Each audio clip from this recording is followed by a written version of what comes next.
Hello guys, welcome to DK vlogs. And இன்னைக்கு வீடியோவில் என்ன பார்க்க போகிறீங்க அப்படின்னா, சண்டே அதுமா எங்களுக்கு வந்து சோதனை தான் பார்க்க போகிறீங்க. ஹாப்பியாக வெளியே கிளம்பும்போது பார்த்தா பெட்ரோல் லீக் ஆச்சு, வண்டி ரிப்பேர் மெக்கானிக்கில் விட்டாச்சு. அதுக்கப்புறம் எப்படியோ ரெடி பண்ணி ஜெயச்சந்திரன் போயிட்டு மெயின் பர்பஸை இட்லி அரிசி வாங்கிட்டு இட்லி ஊற வைக்கிறதுக்காக தான். பார்த்தீங்கன்னா இந்த மாதிரி ஒரு குவாலிட்டியில் ரைஸ் வந்துட்டு கிடச்சிருக்கு. திருப்பி வந்துட்டு எக்ஸ்சேஞ்ச் பண்ணுறதுக்காக நாங்கள் போகணும். ஸோ அதெல்லாம் என்ன நடந்துச்சுன்னு வீடியோவில் பார்க்க போகிறீங்க.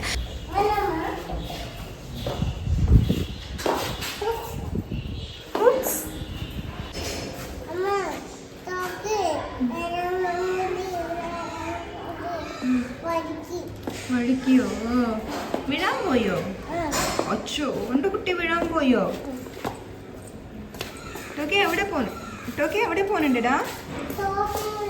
ഷോപ്പിംഗ് പോകുന്നുണ്ടോ?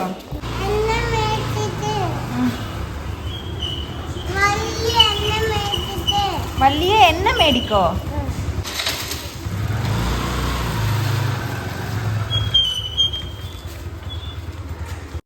வண்டி ரொம்ப பழைய வண்டி தான், அதான் அடிக்கடி கொஞ்சம் ட்ரபிள் ஆகுது. நேற்றே கொஞ்சம் லைட்டாக பெட்ரோல் ஸ்மெல் இருந்துச்சு. நிக்கிக்கிட்ட சொல்லலாம் நினச்சேன், மறந்துட்டேன். அதுக்கப்புறமா பார்த்தா இன்றைக்கி ஸ்டார்ட் பண்ணும்போது அப்படியே மழை மாதிரி பெட்ரோல் கொட்டுது. அதுக்கப்புறமா ரிஸ்க் எடுக்க வேணான்னு சொல்லிவிட்டு மெக்கானிக் கடையை பார்த்துட்டு அங்கே கொண்டு போய் விட்டுட்டோம். பக்கத்துலேயே மேடமோட ரொம்ப ஃபேவரட்டான ஒரு பிளேஸ். கங்கா ஸ்வீட்ஸ் எந்தன வந்தோம் மார்னிங்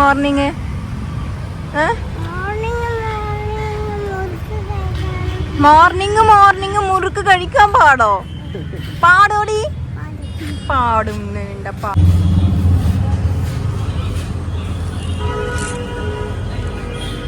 ആൾക്കാർ കൂടെ വന്നിട്ടില്ല കേട്ടോ.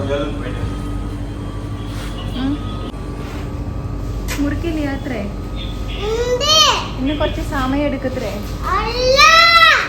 கங்கா ஸ்வீட்ஸில் டோக்கிக்கு ரொம்ப ஃபேவரட்டான ஒரு விஷயம் ஓன்லி அந்த முறுக்கு மட்டும்தான். ஸோ அந்த முறுக்கை வந்துட்டு இப்போ கொஞ்சம் நல்லா சாப்பிட்ருக்கேன் அண்ட் அடிக்டே ஆகிட்டா. கொஞ்சமாக அதையுமே ஸ்டாப் பண்ண வைக்கணும். ஏன்னா அதுவுமே ஆயில் ஐட்டம்ன்றதுனால 1-2 எடுத்துக்கிட்டால் பரவாயில்ல, ஒரே நாளைக்கு 5 கேட்குறா. வண்டி ரெடி ஆகிறது கொஞ்சம் லேட் ஆகும் அப்படின்றதுனால அப்படியே நடந்து வந்துட்டு இளநீ குடிச்சிட்டோம். ஃபர்ஸ்ட்லாம் நம்ம சண்டே ஆனாலே வந்துட்டு மார்னிங்கில் இளநீ குடிப்போம். இப்போ கொஞ்சம் சீசன் இந்த மாதிரி இருக்கிறதுனால கொஞ்சம் ஒரு 1 மந்த்தாக இளநீ குடிக்கிறதே கிடையாது. ஸோ வெயிலும் இருக்குது அப்படின்றதுனால அப்படியே இளநீ குடிக்க வந்துட்டோம். இளநியும் குடிச்சிட்டு திருப்பியும் நடந்துட்டு அங்கே போகணும். இன்னும் ரெடி ஆகலை. ஸோ அதனால் பக்கத்தில் இருக்கிற க்ளோஸ்டு கடையிலேயே வந்துட்டு நம்ம ரெஸ்ட் எடுக்க ஆரம்பித்தாச்சு. டோக்கியோ இங்கே அங்கே சுற்றிட்டு இருக்கா. அவகிட்ட நம்ம வந்துட்டு ஷாப்பிங் போகிறோம் அப்படின்னு சொல்லிட்டு தான் வீட்டிலேருந்து கூட்டிகிட்டு வந்தது. அதனால் கொஞ்சம் வந்துட்டு டென்ஷனாகவும் இருக்கா அண்ட் கொஞ்சம் விளையாடிக்கிட்டும் இருக்கா. ஃபைனலாக நம்ம வந்துட்டு ஜெயச்சந்திரனுக்கு வந்துட்டோம்.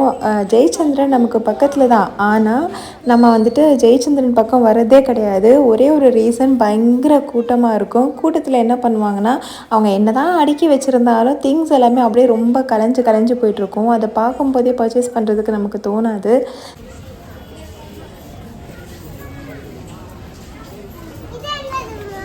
ഏതെങ്കിലും ഒന്ന് മേടിച്ചാൽ മതി. ഞാൻ പറഞ്ഞിട്ടുണ്ട്.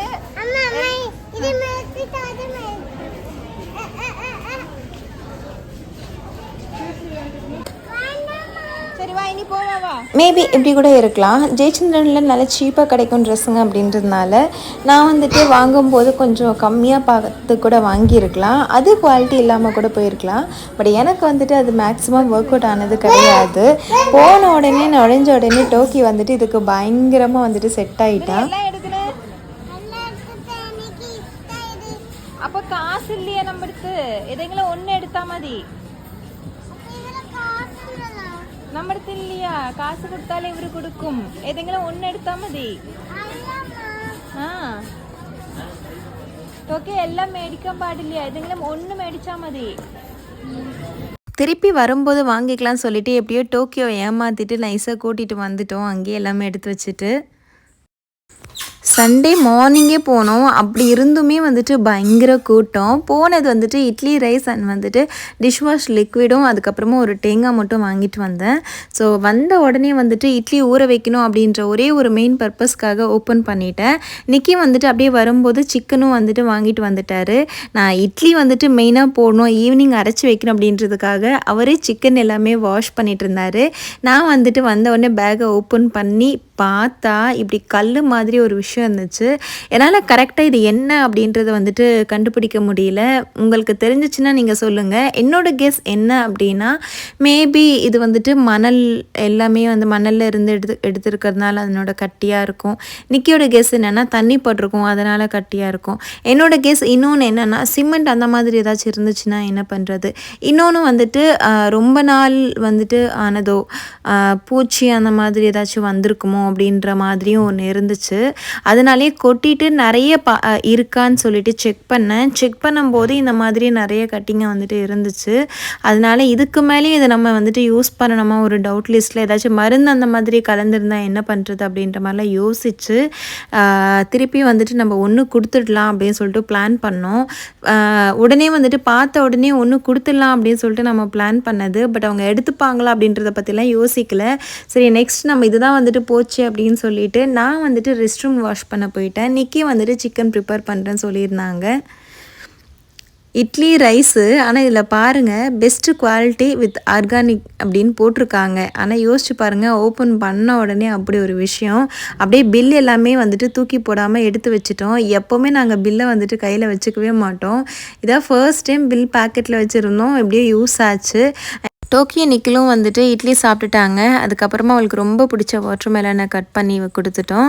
அதுக்கப்புறம் நிக்கி வந்துட்டு அவரோட குக்கிங்கை ஸ்டார்ட் பண்ணிட்டாரு. ஆல்மோஸ்ட் ஒரு 5 இயர்ஸ் இருக்கும் நாங்கள் கல்யாணம் பண்ணி. இப்போ தான் நிக்கி வந்துட்டு ரியல் ஹஸ்பண்டாகவே வந்துட்டு மாறிட்டுருக்காங்க. இந்த மாதிரி வந்துட்டு ஒய்ஃப்க்கு ஹெல்ப் பண்ணுறது தான் உண்மையான ஒரு ஹஸ்பண்டோட ஒரு நல்ல ஒரு விஷயமே. அதாவது அந்த டைமிங்கை பொறுத்து அவங்களும் பிஸியாக இருந்துச்சுன்னா இந்த மாதிரி வந்துட்டு கூட ஹெல்ப் பண்ணுறது அந்த மாதிரி தான். அவங்க ஒர்க்கு பிஸியாக இருக்காங்க, அந்த டைமில் நமக்கு எதுவுமே ஒர்க் பண்ணாமல் இருக்கிறது வேறு. நமக்கும் ஒரு வேலை இருக்குது அப்படின்னும் போது பாதி வேலையை ஷேர் பண்ணி ஒன்றா டைம் ஸ்பெண்ட் பண்ணுறதுக்கு கொஞ்சம் டைமை வந்துட்டு நமக்காக எடுத்து கொடுக்குறாங்க அப்படின்றது வேறு. இதெல்லாம் வந்துட்டு ஸ்டார்டிங்கில் கொஞ்சம் எங்களுக்கு சிங்க் ஆகாமல் தான் இருந்துச்சு. இப்போ வந்துட்டு பார்த்திங்கன்னா ஆல்மோஸ்ட் இப்போ ஒரு 1 இயராகவே வந்துட்டு எனக்கு நிறைய ஒர்க்கில் வந்துட்டு வீட்டில் ஹெல்ப் பண்ணிகிட்ருக்காங்க. நிறைய பேருக்கு வந்துட்டு தெரியாது, அதாவது நம்மளோட கஷ்டம் வந்துட்டு தெரியாது. ஆக்சுவலி கேர்ள்ஸ் நம்ம மேலேயும் ஒரு மிஸ்டேக் இருக்குது. நமக்கு வந்துட்டு முடியல அப்படின்னும் போது நம்ம வந்துட்டு சொல்லவே மாட்டோம். இது நம்மளோட ஒர்க்குன்னு சொல்லிட்டு ஃபஸ்ட்டு நம்மளே வந்துட்டு நம்புறது தான். வீட்டில் இருக்கிற எல்லா வேலையுமே நம்ம தான் பொண்ணுங்க செய்யணும் அப்படின்னு சொல்லிட்டு. பட் அது கிடையவே கிடையாது. அந்த காலத்தில் கேர்ள்ஸ் ஆல்மோஸ்ட் வந்துட்டு வீட்டில் தான் இருப்பாங்க. பாய்ஸ் வந்துட்டு ஃபுல்லாக போயிட்டு ஒர்க் பண்ணிட்டு வருவாங்க. ஸோ அதனால் கேர்ள்ஸ் வீட்டில் எல்லா வேலையும் பார்க்குறது மேபி ஒரு இதுவாக வச்சுருப்பாங்க. பட் இப்போ அப்படி கிடையாது. 2 பேருமே வேலைக்கு போகிறாங்க. ஸோ வீட்டுக்கு வந்தால் 2 பேருக்குமே ரெஸ்ட் அண்ட் டைம் எல்லாமே வந்துட்டு தேவைப்படும். ஸோ அதனால் வந்துட்டு இந்த மாதிரி முடிஞ்ச அளவுக்கு உங்கள் வீட்லேயும் நீங்கள் வந்துட்டு ட்ரை பண்ணுங்கள், தப்பே கிடையாது. டோக்கிக்கு வந்துட்டு எப்பவும் போல் அவளோட சிக்கன் வந்துட்டு பண்ணி கொடுத்துட்ருக்கோம். Only ginger garlic paste and coconut oil, உப்பு, மஞ்சள் இது மட்டுமே போட்டு வந்துட்டு சிக்கன் ஃப்ரை பண்ணி கொடுக்குறேன். கொஞ்சமாக லைட்டாக பெப்பர் வந்துட்டு ஸ்டார்ட் பண்ணோம் பவுடராக போட்டு கொஞ்சம் காரமாக கொடுக்கறதுக்கு. இருந்தாலும் கண்டுபிடிச்சி சாப்பிட மாட்டேங்கிறா. அதனால் ஒரு லேயர் பெப்பர் போடாமலேயும் ஒரு லேயர் பெப்பர் போட்டு தனித்தனியாக எடுத்து வைக்கிறது. அப்போ வந்துட்டு ஏதாச்சும் பெப்பர் போட்டு எது சாப்பிட்லன்னா கூட அட்லீஸ்ட் இதை சாப்பிடுவாள்ல அப்படின்றதுக்காக. இன்னும் கொஞ்சம் டைம் எடுக்கும் நினைக்கிறேன் மேடம் வந்துட்டு காரம் சாப்பிட்றதுக்கு. அன்னைக்கு வந்துட்டு சைட் பை சைடாக தக்காளி, வெங்காயம் இதெல்லாம் வந்துட்டு வெட்டி ரெடி பண்ணிகிட்ருக்காங்க. நான் வந்துட்டு இந்த ஒர்க் முடிச்சுட்டு போயிட்டு பாத்ரூம் க்ளீனிங் நான் டக்குன்னு இதை பண்ணிவிட்டு போயிடுறேன். அப்போ தான் கொஞ்சம் சீக்கிரமாக வேலையெல்லாம் முடிச்சுட்டு அட்லீஸ்ட் சண்டே அதுவுமா ஒரு மூவியாச்சும் 2 பேரும் ஒன்றா சேர்ந்து பார்க்க முடியும். லாஸ்ட் வீக்குக்கு பிஃபோர் வீக் பார்த்திங்கன்னா நிக்கி தான் வந்துட்டு சிக்கன் பண்ணியிருந்தாங்க. ரொம்ப டேஸ்டியாக ரொம்ப சூப்பராக இருந்துச்சு. அதனாலே அவருக்கு ஓன் இன்ட்ரெஸ்ட் வந்துருச்சு போல், நானே பண்ணுறேன் அப்படின்னு சொல்லிட்டு. மீன் குழம்பு ஒரு தடவை ட்ரை பண்ணலாம் அப்படின்னு சொல்லிட்டு இருக்கார். இப்போலாம் வந்துட்டு ஈவன் ஒர்க்கிங் டேஸ்லேயே கூட வந்துட்டு நிறையவே ஹெல்ப் பண்ண ஆரம்பிச்சிட்டாரு. மேபி இப்போ தான் புரியுது போல், கொஞ்சம் எனக்கு சமாளிக்கிறது கஷ்டமாக இருக்குது டோக்கியும் வீட்டையும் அண்ட் எல்லாமே அப்படின்னு சொல்லிட்டு. அது மட்டும் இல்லாமல் எனக்கு இப்போ வந்துட்டு கொஞ்சம் எக்ஸ்ட்ரா டைம் தேவைப்படுது டோக்கிக்காக. அதனால என்னால் யூடியூப்பில் சுத்தமாக வந்துட்டு பார்க்கவும் முடியல. இது எல்லாமே வந்துட்டு அவருக்குமே மனசில் வந்திருக்கு. அதனால தான் பாதி ஒர்க்கு அவர் ஷேர் பண்ணிக்கிட்டாருன்னா எனக்கு வந்துட்டு அதுக்கான கொஞ்சம் டைம் இருக்கும் அப்படின்றதுக்காக. If you doesn't spend time with your ஸ்போஸ், அவங்களுக்கு என்ன பிடிக்கும் அவங்களுக்கு என்ன பிடிக்காது அப்படின்றத உங்களால் மெமரியாக வச்சுக்க கூட முடியாதுன்னு வச்சுக்கோங்களேன். ஏன்னா மேபி நீங்கள் வந்துட்டு தெரிஞ்சு வாங்கிக்கலாம், உங்களுக்கு என்ன பிடிக்கும் என்ன பிடிக்காதுன்னு. ஆனால் அவங்க கூட ஒன்றா டைம் ஸ்பெண்ட் பண்ணால் மட்டும்தான் உங்களுக்கு வந்துட்டு அது மைண்டில் வந்துட்டு நிற்கும். இல்லைனா வந்துட்டு அந்த டைமில் கேட்டு அப்படியே மறந்துடுவீங்க. அந்த மாதிரி தான் இப்போலாம் என் கூட வந்துட்டு குக்கிங் பண்ணும்போது இந்த மாதிரி லீவ் டைமில் இல்லை ஒர்க்கிங் டைம்லேயே கூட மார்னிங் அவருக்கு ஜிம் போயிட்டு வந்து டைம் இருந்துச்சுன்னா என் கூட டைம் ஸ்பெண்ட் பண்ணுறதுனால நிறைய விஷயங்கள் வந்துட்டு எங்கள் லைஃப்பில் வந்துட்டு நிறைய மாற்றம் நடந்திருக்கு. ஃபார் எக்ஸாம்பிள், எனக்கு சிக்கன் வாஷ் பண்ணுறதோ இல்லை ஃபிஷ் வாஷ் பண்ணுறது இதெல்லாம் எனக்கு சுத்தமாக பிடிக்கவே பிடிக்காது. பிஃபோர் மேரேஜ் நல்லா கை கூட வைக்க மாட்டேன். எனக்கு அந்த அளவுக்கு வந்துட்டு ஒரு இரிட்டேஷன் தான். ஏன் சம்டைம்ஸ் நான்வெஜ்ஜே சாப்பிட மாட்டேன்னு கூட சொல்லிடுவேன் வீட்டில். ஸோ அந்த மாதிரி ஒரு ஆள் தான் நான். ஆனால் கல்யாணம் ஆனதுக்கப்புறமா நான் தான் வந்துட்டு சிக்கன் வாஷ் பண்ணுவேன், ஃபிஷ் இதெல்லாம் வாஷ் பண்ணுவேன். மேக்ஸிமம் நிக்கி வந்துட்டு ஃபிஷ் வந்துட்டு அதுக்காகவே வாங்க மாட்டார், எனக்கு அந்த ஸ்மெல் வந்துட்டு பிடிக்காதுன்னு சொல்லிட்டு. பட் இப்போ வந்துட்டு அவரே இறங்கி வந்து எனக்கு வாஷ் பண்ணவும் வந்துட்டு கொடுக்க ஆரம்பிச்சிட்டாரு. இது எனக்கு எப்படி பர்சனலாக ஃபீல் ஆகுது அப்படின்னா, திருப்பியும் நான் வந்துட்டு கொஞ்சம் சந்தோஷமாக பழைய சரண்யா மாதிரி இருக்க ஆரம்பிச்சிட்டணும் அப்படின்ற மாதிரி தான். இது வந்துட்டு அவங்கள குறை சொல்ல முடியாது. ஏன்னா நான் சொல்லலை எனக்கு இந்த விஷயம் வந்துட்டு பிடிக்கல அப்படின்னு சொல்லிட்டு. எல்லா பொண்ணுங்களுமே அப்படி தான் மேக்ஸிமம் வந்துட்டு நம்ம சொல்ல மாட்டோம். கல்யாணம் ஆகிட்டு வந்ததுக்கப்புறமா நமக்கு நிறைய பிடிக்காதங்கள் விஷயங்கள்லாம் இருக்கும். நம்ம ஆனால் அதை வந்துட்டு அட்ஜஸ்ட் பண்ணி இன்லாஸ் வீட்டில் நம்ம அதெல்லாம் சொல்ல முடியாது அப்படின்னு சொல்லிட்டு நம்ம அதை பண்ணுவோம். பட் ஹஸ்பண்ட் ஒய்ஃப் 2 பேருமே வந்துட்டு இந்த மாதிரி ஒன்றா டைம் ஸ்பெண்ட் பண்ணால் நம்ம சொல்லாமலேயே அவங்களுக்கு வந்துட்டு புரியும். ஸோ இது ஒரு நல்ல மித்து தான். நீங்களும் முடிஞ்சால் வந்துட்டு நீங்கள் எவ்வளோ பிஸியாக இருந்தாலும் ட்ரை பண்ணுங்கள். கல்யாணம் ஆகி 5 வருஷம் ஆச்சு. இப்போ தான் நாங்களே வந்துட்டு கொஞ்சம் கொஞ்சமாக வந்துட்டு ஸ்பெண்ட் பண்ணுறதுக்கு ஆரம்பிச்சிருக்கோம். ஸோ நீங்களும் வந்துட்டு எத்தனை வருஷம் ஆச்சுன்னு யோசிக்காதீங்க. எப்போ உங்களால் முடியுதோ டக்குன்னு அதை பண்ணிவிடுங்க. சாப்பிட்டு முடித்த உடனே டோக்கி லைட்டாக தூக்கம் போட்டுட்டா. உடனே நாங்களும் வந்துட்டு ஒரு மூவி பார்த்துட்டோம். கொஞ்சம் இப்போல்லாம் வந்துட்டு டிவி வச்சா டோக்கி ஸ்டோரிஸ்லாம் கேட்க ஆரம்பிச்சிடுறா. அதுக்காக நம்ம மூவியெல்லாம் பார்க்குறதில்ல அதிகமாக. அண்ட் ஜெயச்சந்திரனுக்கு ஃபர்ஸ்டே கால் பண்ணிட்டோம், இந்த மாதிரி இருக்குது கொண்டு வந்தால் மாற்றுவீங்களா, என்ன பண்ணுவீங்க அப்படின்னு சொல்லிவிட்டு. அவங்க கொண்டு வாங்க மாற்றுறோன்னு சொன்னாங்க. சொன்ன மாதிரி ரொம்ப கைண்டாக வந்துட்டு அவங்க எடுத்துக்கிட்டாங்க. என்ன ஆச்சு என்னன்னு பார்த்துட்டு உடனே வந்துட்டு எடுத்துக்கிட்டு வவுச்சர் கொடுத்துட்டாங்க. இன்னொரு பேக் நீங்கள் வாங்கணுன்னா வாங்கிக்கலாம், இல்லைனா நீங்கள் வேறு ஏதாச்சும் வாங்கணுன்னாலும் வாங்கிக்கலான்னு சொல்லிட்டு. இந்த டீல் எனக்கு பிடிச்சிருந்துச்சு. சரி இதுக்கு மேலேயும் இன்னும் பேக் வாங்கிட்டு அதுலேயும் இருந்துச்சுன்னா ரிஸ்க் எடுக்க வேண்டாம் அப்படின்னு சொல்லிட்டு டோக்கிக்கு வந்துட்டு ஃபஸ்ட்டு இன்ட்ரோவில் நீங்கள் பார்த்துருப்பீங்களே, ஜெயச்சந்திரன் இன்ட்ரோவில் ஒரு பேக்லாம் வச்சு மேடம் விளையாடிட்டு இருந்தாங்க. ஸோ அதில் ஒரு பேக் வந்துட்டு டோக்கிக்கு வாங்கி கொடுத்தாச்சு.